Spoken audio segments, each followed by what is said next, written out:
की हामला खवातीन अर्जेंटीना क्यों जा रही हैं? ख्याल किया जा रहा है कि ये खवातीन अपने बच्चों को अर्जेंटीना में जन्म देना चाहती हैं ताकि उन्हें अर्जेंटीना की शहरियत मिल सके। अर्जेंटीना के हुक्काम का कहना है कि हालिया चंद माह में 5000 से ज्यादा हामला खवातीन अर्जेंटीना आई हैं। हालिया कुछ अरसे में ऐसे खवातीन की आमद में इजाफा हुआ है और मुकामी मीडिया का कहना है कि ये यूक्रेन में जारी जंग का नतीजा है। कौमी दायरे बराए मुहाजरात की सरबराह का कहना है कि यह खवातीन सियाहत के लिए नहीं बल्कि रूसी खवातीन चाहती हैं कि उनके बच्चे को अर्जेंटीना का पासपोर्ट मिले, क्योंकि ये रूसी पासपोर्ट के मुकाबले में ज्यादा आजादी फराहम करता है। फ्लोरेंसिया कैरिग्नैनो ने कहा कि हमारा पासपोर्ट दुनिया भर में अच्छी साख रखता है और उसके हामिल 171 ममालिक में बगैर वीजा दाखिल हो सकते हैं। फिलवक्त रूसी पासपोर्ट दुनिया के सिर्फ 87 ममालिक में बगैर वीजा दाखिले की सहूलत फराहम करता है। उसके अलावा अर्जेंटीनियन बच्चे होने की सूरत में वालिदैन के लिए भी शहरियत का हुसूल आसान हो सकता है।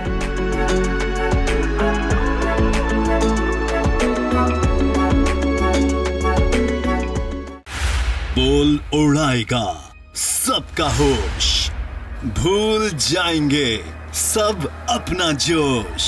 देखिए पाकिस्तान की सबसे बड़ी PSL ट्रांसमिशन सकलैन मुश्ताक, रमीज राजा, सुहेब अलवी, जमील फारूकी और फहीम खान के साथ खेल का जुनून रोजाना रात 11 बजे सिर्फ बोल न्यूज पर।